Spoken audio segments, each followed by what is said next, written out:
things. And today is one of those days. Now, in some upcoming episodes, we've got some great interviews coming up. That's also, I've had several people ask, hey, are you going to be doing any interviews? Absolutely. But there were some things that I wanted to get off my chest before I started doing interviews. So today, though, is going to be a little bit shorter just because it's one of those, this is just basic nuts and bolts, and this is kind of an idea of how you can do things. And so it's going to be a little bit shorter than my normal longer ones. I know last week was a little bit shorter as well, as we talked about designing a space. And by the way, if you're like, no, speaking of last week, if I really, really, really want a beautiful classroom space, there's no shame in that, and you can do it. Or if you're like, I really, really want a music room and we have the space, then great. It's all up to you. How you design your space is totally up to you. There is no judgment. Again, it's your homeschooling space. You decide what you want to do. So let's get into today's topic, which is record keeping and planning and what that looks like. And because most states have some sort of a record keeping requirement. And so I want to talk about that and what we've done specifically. Now, I have friends who will plan out the whole year. It's just the nature of their personalities that they're like, no, I want to plan out everything. That's not my personality. And yet I still have to keep, I've mentioned before, I'm not organized. I wish I was a minimalist. In my heart, I want to be, but really I'm not. And keeping records is tough for me because I'm not organized. And so, but most states require record keeping of some form or another. And so I want to give you a couple easy things that you can do for record keeping. I know I've seen people say, oh, I just keep a spreadsheet and then jot down, what we do. I've seen other people who like full on, they get software to do it, which is way beyond my capacity mentally as a busy mom, as a mom that's homeschooling 4 kids right now. It's more than I can do. So I want to introduce you, and I briefly mentioned one of these things before. I want to introduce you to planning from behind, as well as the spiral notebook. And I'm going to tell you where I got these ideas from because for me, it's very important to give credit where credit is due. That's really important for me because I don't like when people take my ideas and are like, oh, I thought about it. I'm like, that was my idea. Why'd you steal that? So I like to give credit where credit is due. So let's talk about planning from behind and having this be a means to fulfill a state requirement. Again, most states require some sort of record keeping if you don't have an umbrella school or if your state doesn't do umbrella schools or have that option. And so this is planning from behind. Essentially, the idea came from Julie Bogart, who I've mentioned before, who just an amazing woman. She's kind of the godmother of homeschooling. She homeschooled several children. They're all adults now. And she's the founder of The Brave Writer and wrote the book, The Brave Learner, as well as How to Teach Your Kids Critical Thinking. I really love her work that she has done and what she continues to do. So she suggested this for those that struggle with planning and you have to keep records. And so what she does and what she suggested is this idea of planning from behind. What that means is that every time, each day, after the day is done, you record what you did with the kids that day. It's that simple. Like, this is what I did with the kids. And you have to do it every day. Otherwise, you start to forget, like after 2 days, if you don't do it, you're like, oh, shoot, I don't remember exactly what we did. And it doesn't have to be super detailed. So this is what I've got. It's a notebook here. I'll show you. I just got, this one is called the Happy Planner. You can get any planner, what works, whatever works for you. This one is divided up by day.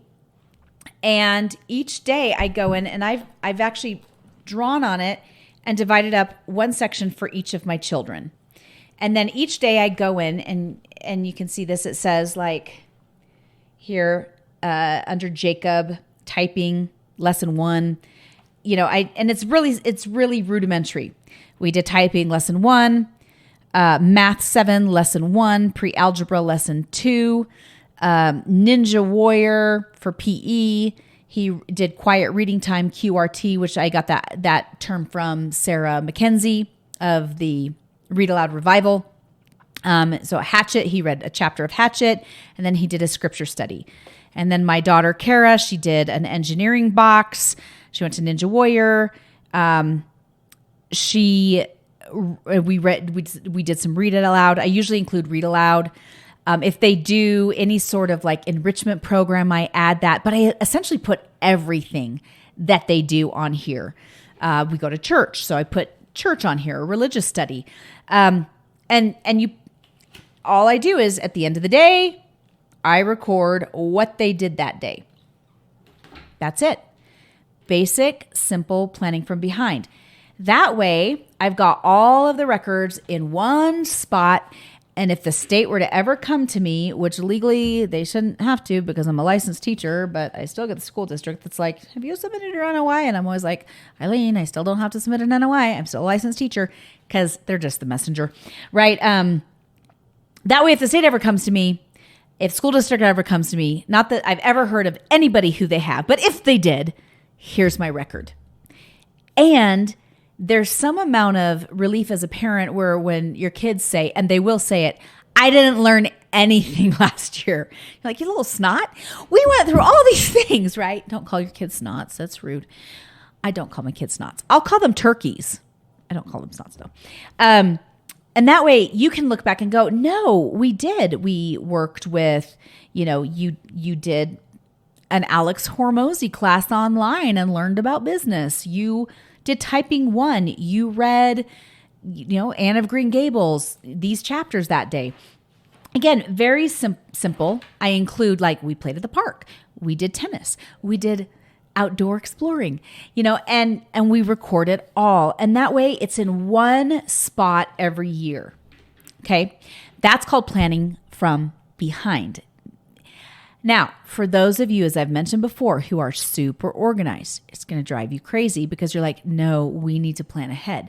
But if you are a little bit of a scatterbrain and not very organized like me, this is an easy solution for recording what your kids have done.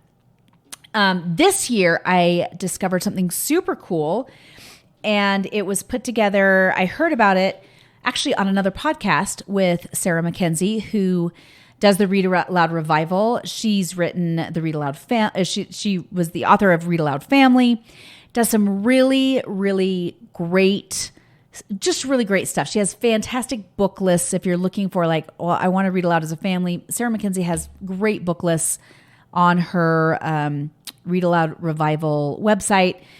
And so I really love her stuff. And so I first heard about this from Sarah Mackenzie. So, and it's been really cool. And this is what we've done this year along with that. So I have one record for myself in one spot.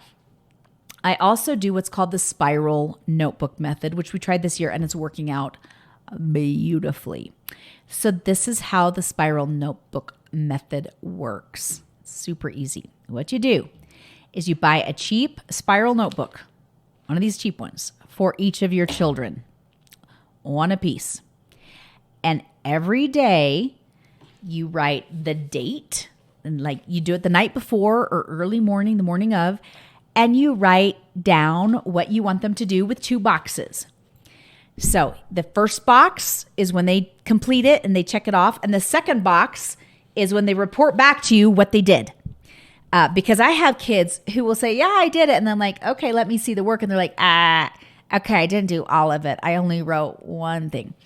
And so for example, Katie has on here that she needs to read Acts 1 and 2, copy work, copy 1 Corinthians 6, 19 through 20, do one Algebra 1 lesson, do one typing lesson, do her chores as needed, watch an HGTV episode, and do art of her choice. And I never, with Katie, I don't always I'll put reading, that she needs to read down because she's my avid reader and she'll spend 10 hours reading a day if she could. I do include it on my this log, but I don't always include it on this log because I don't have to ask her to read. She just does because she's obsessed with reading. So, and so that's it. It's pretty simple. And I try to put read aloud on here as a family as well, but that's become so much of a habit that, again, I'll put it on, the reading, the planning from behind log, but not necessarily on their spiral notebook log. And then when they're done with it, then they can have free time to work on the things that they need. And we have a rule in our house that there's no like screen time for consumption until 2:30. And what I mean by that, and I'm going to dedicate a whole podcast to creation versus consuming with media. But essentially at 2:30, they can play video games. They can watch YouTube videos for fun. They can watch television at that point for a couple hours, and then we get ready for dinner. So, but again, we'll talk about media and like, what do you do about media? Because some people are like, if I could, if my kids let me, they would want to play video games all day. And we have parameters around that. And my kids know, are we consuming or are we creating? But we'll talk about that later. Now, in a case where they don't finish something in a day, I circle it and then I include it on the next day. So that's how the spiral notebook works. Now you're probably like, why do you have HGTV on there for her? And for Katie, so this is kind of something cool that's happening right now that we're trying out. She's 15 and she's expressed a great deal of interest in interior design and remodeling and things like that. And my husband's in real estate. He's done fix and flips many, many years. He grew up in that world. And we just bought a fix and flip. And so we talked to our general contractor and he thought it'd be a great idea if he and my husband taught my daughter how to be the project manager for the project. And so leading up to it, my husband said, Katie, you've got to watch some HGTV episodes so you can see, at least get an overview of the process that we're about to go through. So you have some amount of point of reference, even though they're edited and it's not reality TV really, but I do want you to have some point of reference. And so that was her homework. It was to watch an HGTV episode. So she'd look up stuff on YouTube and then watch some stuff. And it's been fun. So they just did their first video of her and my husband walking through the house and looking at the original home. And so we hope to put that on YouTube so people can see that, like what that process has looked like for her. So we're still at the beginning though, because we just recorded last week, the first walking through the house with the two of them. Anyway, but that's it. Like that's the spiral notebook method. And then when you run out of space, you start a new spiral notebook. So for her, this is her, you can see this, log 1, 2023 to 2024. And this has every day what they're expected to do each day. It's very, very simple. We did a family reunion, and so I did include that as a day, like family reunion activities, and so that we have that log, like, okay, this is what our day included. So that's the spiral notebook method. And again, I either do it the night before or I do it the morning of.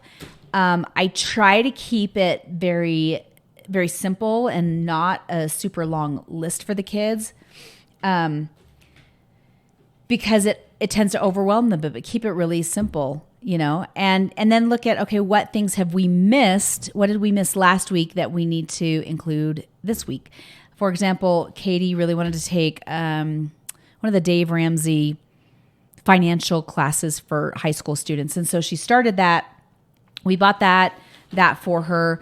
She went through the first unit, but then she wanted to take a break for a little bit. And so now she wanted to work on some other things. So we'll come back to that. And I see, okay, we haven't done, those Dave Ramsey financial classes for a while. So do you want to go back to those videos and let's get those done? And so this enables you to see, especially when you circle it and see, okay, that didn't get done. And why didn't it get done? And was there not enough time? Do we make it more of a priority? then we can do it. So it's really simple. And it's a record. It's a record of what you have done. Now, some states do require you to like give them a syllabus of your year, and you don't have to be crazy specific. And then you can use that to guide what you write daily for your kids. But again, for us, we're like, what are the most important things for our family? Well, I want them to be spiritually sound. So we expect them to do scripture study. You didn't see this on Katie's on the last one, but like we want them to learn Italian. So we'll spend 5 minutes a day working on Italian through Professor Dave Explains YouTube channel, which is kind of a fun science and Italian channel. She wants to do algebra. So she's got algebra, and then she's got her reading, and we've got read aloud. And Katie is already very, very good at writing. She's already been through 2 college writing classes. She'll do a couple times a week. She'll do copy work, but she naturally writes in her journal all the time anyway. So that's something I don't worry about her. But her list is pretty simple, and realistically, it only takes the kids a couple hours to get through everything, and then they get that free time up until 2:30 to work on other projects or to look up things that they're interested in. My son Jacob, if he gets done really early and he goes through his whole list, and he'll ask me sometimes, he's like, Mom, can you add to my spiral notebook animation? I noticed that you didn't add it today, and I really would like to work on Adobe Animate. So can you please add that to my spiral notebook? Because I really want it. So I'll add that. And then beyond, once they get through their stuff, then they can work on whatever extra things that they want. And I reminded him, I'm like, I don't have to put that on your spiral notebook. That's a project thing that you can do. He's like, yeah, but I want it on my spiral notebook. For whatever reason, he wants it there. So I add it. And then they've got all that time up until 2:30 to work on the things that they like, or to play outside, to go on bike rides, or to go play a sport, or whatever. Once they're done, they're done, and it's pretty easy, and it makes for an easier day because they know what they need to get through. Now, I have one child who will wait until the last minute to do stuff, and the interesting thing is she's getting better about it. It's my younger one. She'll be like, I don't want to. She wants to do imaginative play the whole time, but I'm like, okay, we have got to work on reading. You need to read to me, and so she'll finally get around to it. But she knows if it's not done by 2:30 that she doesn't get to have screen time as soon.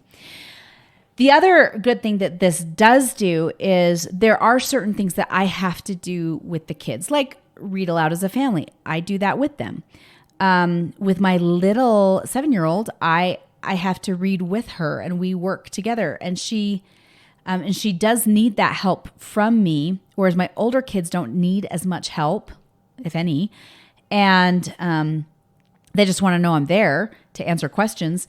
And so having this very short checklist for the kids enables them to not rely on me to get stuff done. They don't have to wait on me. Whereas in years past, like I'd be like, okay, we're going to do all this stuff as a family, and then you got to do individual things. And they were perpetually waiting on me to get things done while I was like, oh, I've got to finish breakfast, or I've got to take care of this thing, or I've got to pay some bills, and then I'll get to you guys. This way I can get some stuff done that I need to get done that are family responsibilities. And they're able to get their stuff done individually, and then we can come together as a family and do read aloud. Or sometimes we'll do it that first over breakfast. Sometimes my 2 kids, if they have an early morning class, we have a religious study class that they go to a couple times a week. And so they go early, so we don't have breakfast together. So I'm like, okay, while they're at that class, I can work on these other things with the kids. But when they don't need me, they have a list of things to do, and they don't have to wait on me to do them. So the spiral notebook method has been really good in that regard, because in years past, the kids are like, we waited forever for you. And now they don't. They're like, okay, I got my stuff. I'm going to get it done. There we are. They do have to take turns on the computer, but that's okay. They're okay with that. So anyway, so those are the 2 methods. Again, Planning from behind, that idea came from Julie Bogart. And then the spiral notebook method, super easy, super simple. Each child has their own. And that happens, each morning or each night before. The other thing with the spiral notebook, that we have a rule about it, that they are not allowed to take it anywhere but the kitchen or my office. That's it. Because otherwise, the spiral notebooks would disappear and end up under someone's bed. And so I do have to say, okay, kids, these don't leave the kitchen or my office. That's it. Those are the only two places that they're allowed to be. And so the kids know that they're not allowed to take them out. And then at the end of the day, we put them next to the computer in our little 3-foot space of where we keep our current homeschool stuff that we're using. And that's where they go. That's their little home, and they're ready for the next day. So I hope this helps for those of you that are like, okay, I'm trying to keep records, but two very simple nuts and bolts things that you can do.